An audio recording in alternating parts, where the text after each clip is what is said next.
41번 밑줄근 이 시기에 농민운동에 대한 설명으로 옳은 것은 자, 종래 조선 농민운동이 치열했다곤 하나 무리한 소작권 이동과 높은 소작력 반대 등이 주요 원인이었다. 그러나 1930년경부터 쟁의행위가 전투적으로 변해갔다.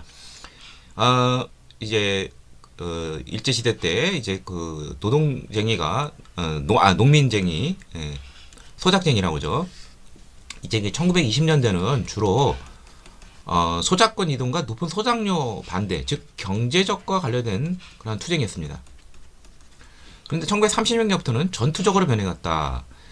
자, 이들은 토지를 농민이었던 구호를 외치고 농민 야학, 강습소 등을 개선하여 계급적 교육을 했다. 계급적, 즉 사회주의가 개입을 하게 되면서 그리고 뭐 청년부, 부인부, 유년부 같은 부문단체를 조직하여 지주에게 대한 투쟁이 정치 투쟁하는 그러한 성격으로 경제적인 것에서 1930년대에 들어와서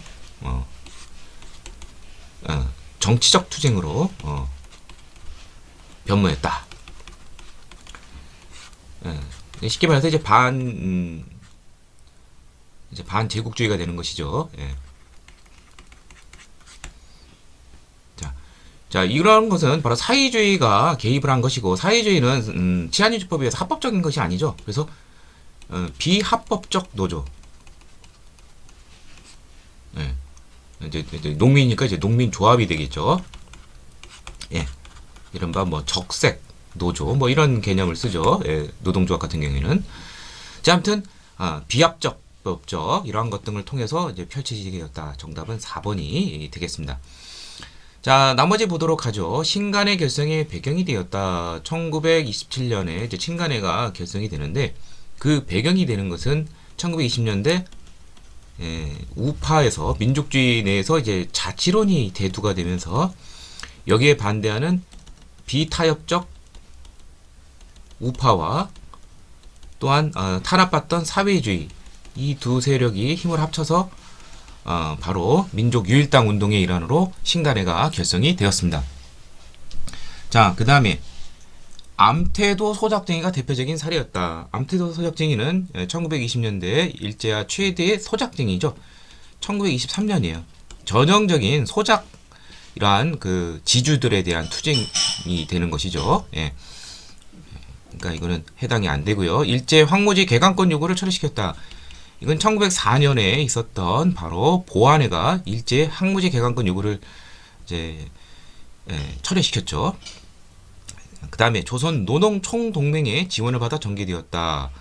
자, 조선 노동총동맹은 말 그대로 노동자와 농민의 공동적인 투쟁 조직입니다. 이게 1924년에 결성이 됐고 1927년에는 노동과 농민이 이제 분화가 됩니다. 조선 노동총동맹, 조선 농민총동맹 이런 식으로 분화가 되기 때문에 시기적으로 맞지가 않죠. 자, 그래서 1920년대 경제적 투쟁에서 1930년대 정치적 반제국주의, 합법적이 아니라 비합법적 노조 또는 농민조합 꼭 알아두시기를 바랍니다. 42번 가지역 동포의 활동으로 오른 것은 뭐뭐 이주동포의 전시시 이렇게 되어 있습니다. 자, 이 첫 공식 이민자들을 실은 설방인 겔리코 이민자들의 사탕수수 농장 따뜻한 데가 되겠네요. 자, 우리나라의 첫 공식 이민자는 바로 미주 하와이 이민이죠.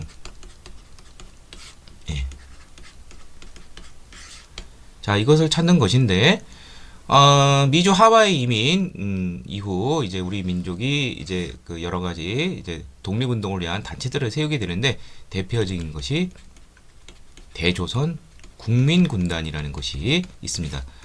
1914년 박용만이 이제 설립을 한 말 그대로 군단이란 말이 나오죠. 군사교육도 실시하는 것이고 그 이전에 많은 하와이 뿐만 아니라 뭐 샌프란시스코 등 여러 지역의 미주 지역의 한인 연합단체가 나옵니다. 그게 바로 대한인 국민이라는 것이 있는데 이거는 이제 하와이가 되겠고 대조선 국민군단은 이거는 대한인 국민은 샌프란시스코에서 결성이 됐으면서도 전 미주를 총괄하는 그러한 단체였습니다. 자, 그래서 정답은 2번이 되겠고요. 자, 나머지 보도록 하죠. 서전서숙을 설립하여 자, 1906년 이상설이 북간도에서 서전서숙을 설립을 했습니다. 또 좀 더 참고적으로 알아두듯이 1908년에는 김양현이라는 사람이 북간도 명동에 용정촌에 있는 여기서 명동학교를 또 설립을 했죠. 이 두 가지 학교 북간도 쪽 알아두시고요. 대한광복군 정부를 조직을 하여 독립전쟁을 준비하였다. 자, 요게 바로 이제 그 1914년 이제 연해주가 되죠. 노령 연해주 쪽에서 이상설, 이동영 등이 중심이 되어 세운 그러한 이제 광복군이죠. 군사적 그러한 것도 감안을 한 그러한 정부 형태다. 이거 알아두시고요. 대한광복회를 중심으로 독립에 필요한 군정을 모았다. 이건 1915년 국내에서 결성이 된 비밀결사 단체이죠. 박상진 등이 최기종 등이 중심이 되어서 장기적으로 이제 군자금을 모으기 위해서 이제 친일 부호 이런 사람들을 협박을 하고 뭐 그러기도 했었죠. 예. 자, 그 다음에 28 독립선언서를 발표하여 한국의 독립을 주장하였다. 이건 이제 일본 도쿄에서 동경 유학생들이 조선 청년단, 조선 독립청년단 출신 최팔룡 등 백관수 등이 이제 28 독립선언을 1919년 발표하면서 3.1운동에 영향을 줬죠. 이것은 일본 동경에서 발표가 되었습니다. 정답은 2번이 되겠고요. 여긴 나오지 않았지만 이제 서간도 하면은 신민회 의원들 들이 서간도 삼원보에 집중 이주해서 경학사와 신흥강습소, 나중에 신흥무관학교로 개칭이 되죠. 이것도 좀 잘 정리해 두시기를 바랍니다. 43번 다음 자료에 나타난 시기의 사회 모습으로 적절하지 않은 것은 황국 신민의 서사. 뭐 그러면은 이제 중일전쟁 이후죠. 1937년 이후 일제가 이제 전쟁으로 나가게 되죠. 이듬해 이제 총동원령을 내리면서 이제 두 가지 우리나라 젊은이들을 이제 전쟁으로 내몰기 위해서 우리 조선 사람이라 인식을 없애야 되죠. 황국 신민, 천황나라에 폐하된 백성이다. 그래서 황국 신민화 교육을 시키고요. 또 하나는 총동원령을 통해서 이건 이제 1938년 4월에 제정이 되었는데 인적 물적 수탈을 가속화시키게 됩니다. 자, 그래 황국 신민학교는 뭐기 나온 것처럼 황국 신민의 서사 이거 맹세하죠. 뭐 지금 대동아 전쟁, 자 대동아 전쟁이라는 건 이제 중일 전쟁과 1941년 태평양 전쟁 뭐 다 포함이 되는 것이죠. 싱가포르이 함락이 되었다. 이거 뭐 1940년, 그러니까 뭐 1940년 뭐 요때 해방될 때까지. 자, 이때 황국 신민화 정책과 관련해서 신사참배 있었죠. 그 다음에 인적 불적 수탈과 관련돼서 대가성 없이 가져가는 것, 공출이 있죠. 미국 공출도 있고 금속 공출도 있고, 그 다음에 지원병이 있죠. 육군 특별 지원병이라든지 1938년, 1944년은 학도 지원병 등등 있고요. 몸대 여자들도 근로전선에 나가게 되죠. 뭐 보국대, 정신대 등등등등. 자, 근데 정답은 2번인데 집회를 단속하는 헌병경찰, 이건 이제 1910년대에 볼 수 있는 그러한 모습이 되겠습니다. 정답은 2번이 되겠습니다. 44번 가위원에 대한 설명으로 옳지 않은 것. 시기는 1949년 대한민국 정부 수립이고 김상덕 등이 나와 있어요. 자, 그 다음에 이 피의자는 뭐 어쩌고 저쩌고 쭉 있는 독립운동가를 뭐 사찰하고 뭐 이렇게 되어 있죠. 바로 친일파를 처단하는 법, 바로 반민특위가 되겠죠. 민족정기를 확립한다는 그 해방 이후 가장 큰 명제가 있죠. 그래서 1948년 9월 친일파 처단을 위한 반민법이 제정이 되고 이듬해 1949년 1월에서 8월까지 국회 산하에서 반민특위가 활동을 했습니다. 위원장은 이제 김상덕 위원이 되겠고요. 자, 그래서 정답은 이제 4번인데, 근데 이승만 정부의 비협조로 인해서 친일파들이 집중 있는 뭐 경찰이라든지 뭐 군대 이쪽으로 다 이제 들어갔어요. 뭐 사법 쪽이라든지 그러니까 이런 쪽은 뭐 건들지도 못하고 오히려 이제 경찰들이 이제 육력 사태를 가지고 반민특위를 습격을 해서 결국 이제 문제가 되니까 시효를 단축화시켜서 원래는 더 길게 해야 되는데 8월 달로 줄여서 결국 뭐 잔챙이들만 이제 좀 처벌하고 흐지부지 끝나게 되었습니다. 자, 정답은 4번이 되겠습니다. 자, 나머지 부분 당시 정부의 적극적 지원이 아니라 이승만 정부가 소극적으로 행동을 했고 오히려 경찰이 공격을 하는 뭐 그러한 일이 있었습니다. 틀린 내용이고, 예, 그래서 정답, 틀린 걸 찾는 거네요. 그래서 정답은 1번이 되겠네요. 예, 1번이 되겠고, 예. 나머지 다 맞는 내용이죠. 제헌의회에서 1948년 9월이니까 제헌회고 법안 개정으로 활동 기간이 시효가 단축이 되었다. 맞죠? 반민족 행위. 자, 활동을 주도하던 일부 국회의원이 이제 구속이 되기도 했어요. 그래서 뭐 이제 당시 이제 국회 프락치 사건이라는 게 있는데, 여기에 연루가 돼가지고 김약수 부회장 등 이런 사람들이 용공 혐의로 오히려 구속이 되었습니다. 예. 자, 이것도 맞는 내용입니다. 자, 정답은 1번이 되겠고요. 45번 다음 시기의 경제 상황에 대한 설명으로 옳은 것은 미국의 잉여 남는 농산물 1950년대예요. 뭐 미국 원조 경제 나올 게 뻔하죠.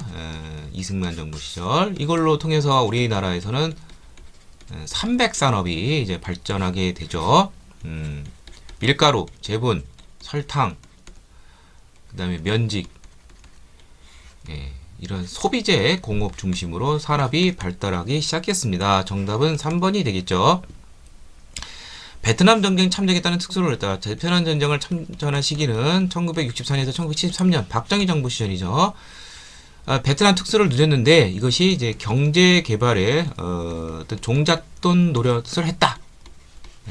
이거 외에도 뭐 한일 국교 정상화에서 나온 유무상의 그러한 돈들, 그 다음에 서독에 이제 광부와 간호사를 파견한 그러한 돈들, 이런 것 등이 경제 개발의 종잣돈 역할을 했습니다.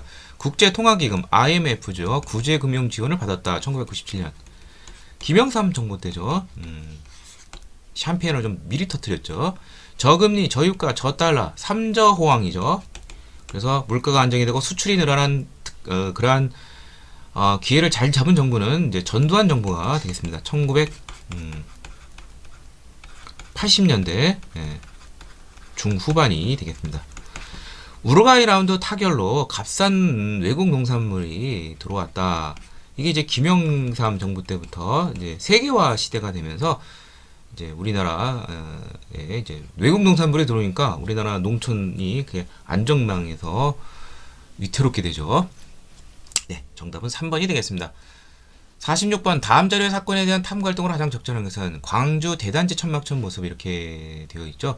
여기서 광주는 이제 오늘날 경기도 광주를 말하는데 당시 이제 광주에는 오늘날 성남시까지 포함을 하고 있고요. 여기서 말하는 광주는 오늘날 이제 성남, 구 성남 중심부인 뭐 태평구, 뭐 수정구 그쪽이 되겠죠. 예. 자, 이 지역에서 이제 집단 이주를 해요. 어디서 오냐면 서울이 있죠. 서울이 이제 그 1960년대 이후 산업화 도시화의 과정에서 이제 원래 그 청계천 주변에 빈민들이 많이 모여 살았어요. 예. 이 사람들을 이제 청계천을 이제 다 복개시켜 버린 거죠. 묻어버리고 여기 있던 사람들을 내보내는 거예요. 그래서 어디로 가느냐? 집단적으로 많이 가는 것이 바로 이쪽 성남 이쪽이 되겠고요. 광주. 뭐 아니면은 저 서울 외곽, 뭐 변두리, 뭐 무슨 오늘날 관악구 지역이라든지 상계동 뭐 등등등 이른바 그 달동네라고 하는 뭐 이런 쪽으로 나가게 됩니다. 도시 비민들이 모여 살게 되는 것이죠. 근데 이 광주 같은 경우에는 당시 뭐 교통도 없고 뭐 일자리도 없고 그냥 뭐 완전히 포로 수용소처럼 내몰게 되었습니다. 그래서 여기 보면 허울정 손좀 말고 실업군 중 구제하라. 살인적 불화가격 절대 반대 등등등 오늘날 외치면서 성남 출장소로 몰려갔다. 그러면서 폭발하면서 광주 대단지 폭동 사건이 일어나게 되었습니다. 이게 1971년 8월에 있었는데 그러니까 산업화 도시화 과정에서 소외된 도시 빈민들의 어떤 그런 문제다 이렇게 이해하시면 되겠습니다. 자, 정답은 3번이 되겠고요. 자, 나머지 보죠. 6월 민주항쟁 이후 노동자들의 요구를 분석한다. 이거 이제 1987년이고 이제 노조 운동이 이제 활발하게 됩니다. 그 이전하고는 이제 차원이 다른 쪽으로 핵 폐기장 후보지 선정을 둘러싼 갈등, 뭐 이른바 뭐 님비 현상이죠. 토지조사업이 농어촌사에 미친 영향을 파악한다. 자, 토지를 이제 관습적 경작권을 인정받지 못하고 이제 소작농들이 대부분인데, 예, 뭐 토지가 없어서 굉장히 힘들게 살겠죠. 예. 그 다음에 일제감정의 토막 및 완전히 이게 그 도시 빈민들이죠. 예. 자, 뭐 시기적 차이는 없지만 이런 것 등이 다 이제 도시 빈민들과 관련된 그런 문제인데, 예, 요거는 박정희 정부 시절 산업화 과정에서 생긴 그러한 모습이었다. 이렇게 이해하시면 되겠습니다. 47번. 다음 자리와 관련된 세시 풍속을 오는 것은 푸른 강문에 은하수를 사이에 두고 소를 끌고 길을 떠나는 자. 소를 끈다. 견우. 뒷모습을 보면서 견우 나오면 배웅은 이제 직녀가 되겠죠. 7월 7일 음력 7월 7일 까마귀들이 다리를 놓는 오작교. 7월 7석이죠. 예. 이 직녀 생각하면 돼요. 직녀. 예. 별을 보며 바느질 솜씨를 좋게 들고 빌었다. 여기 되겠죠. 직녀와 관련된 거. 자, 나머지 보죠. 팥죽을 만들어 뿌렸다. 벽사의식. 동지 팥죽이죠. 예. 핵곡식으로 음식을 만들어 조상의 차례를 지냈다. 이거는 이제 추석이 되겠죠. 핵곡식으로 하는 거. 귀발기술이라여 이명주라고 그러죠. 예. 데우지 않은 술을 한 잔 마셨다. 이게 이제 정월 대보름 때 그런 세시 풍속이고요. 남자는 씨름을, 여자는 근육대다. 이거 단오날이죠. 음력 5일. 예. 정답은 1번이 되겠습니다. 48번. 다음 자료에 나타난 민주화운동. 3대 민주화운동. 4.19, 5.18, 6월. 자, 여기 보면은 도총 나오고, 뭐, 군인, 뭐, 도총 공격, 전두환 물러나라 이렇게 하면 바로 5.18 민주화운동이 되겠죠. 예. 예. 신군부의 전국 비상계엄령 확대에 따른 반발에서 나온 것이고, 유네스코 세계 기록유산의 여고생 일기 등 것 등이 이제 등재가 되었습니다. 2011년에요. 예.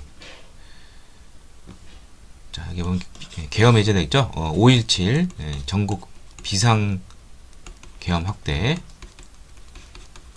군부가 정면에 나선 것이죠. 그러면서 그래서 전두환 물러나라 이런 구호 등이 나오게 된 것이죠. 유신처제에 반항하여 부산 마산 등지에서 일어났다. 이게 이제 이른바 반유신투쟁 부마항쟁이죠. 1979년 10월인데 이때 이제 11.6 사태가 일어나면서 유신 정권이 종말을 고했고요. 한일회담 반대에 더 나가서 정권 퇴진을 했다. 이게 이제 이른바 6.3 사태라고 그러죠. 한일 국교 정상화 과정에서 굴욕적 그런 회담을 반대한다. 그래서 1964년에 서울에서 계엄령이 떨어지기도 했습니다. 독재 정권을 타도하였으나 미완혁명으로 평가받기도 한다. 바로 이승만 장기 집권을 이제 막아낸 4.19 혁명이죠. 왜 미완혁명이냐? 1년도 안 돼서 장면 정권이 5.16 군사 정변으로 이제 무너지기 때문에 미완혁명이 된 것이죠. 네. 5년 단임의 대통령 직선제 개헌이 이른겠다. 바로 6월 민주항쟁이죠. 예.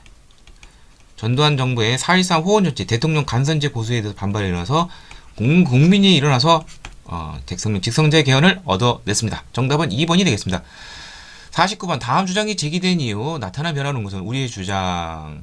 전근대진 가족법을 제정하고 어쩌고저쩌고 되어 있어요. 예. 취업 승진 등에서 여성차별을 적극 시정하라 등등등이 나와 있습니다. 그래서 결국 이게 그 전두환 정권 당시 이제 이런 게 돼서 그해 말에 결국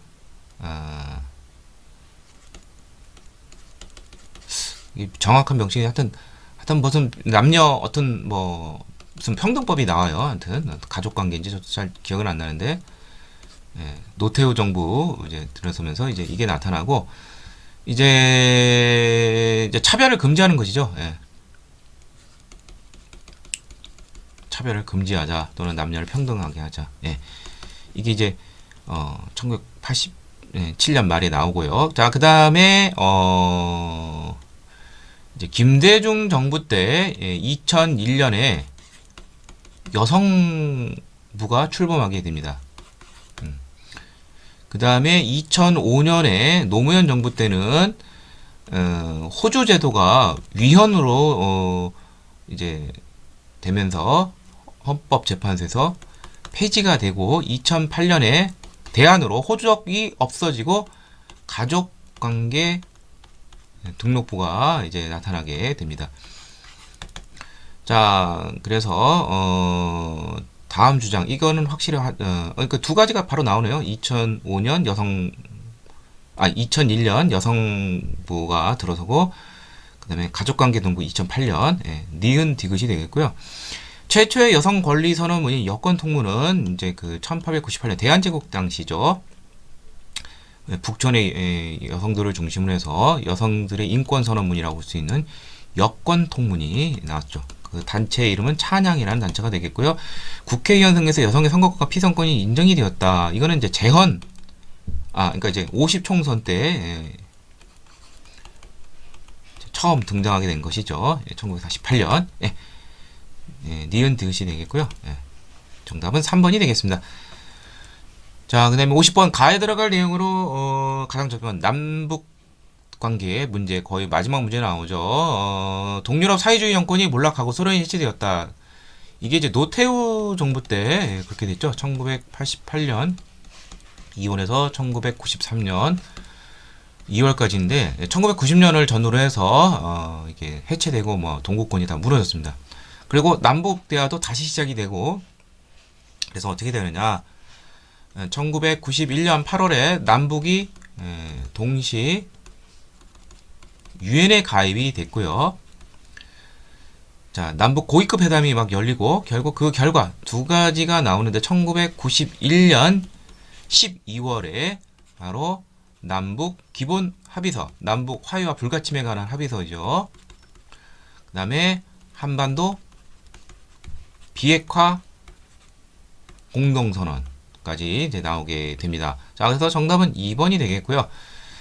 자, 그 다음에 이제 김대중 정부 때 이후로 1998년 들어선 이제 여러 가지가 나오는데 바로 김대중 정부와 관련된 것이 분단 이후 최초로 남북 정상이 만났다.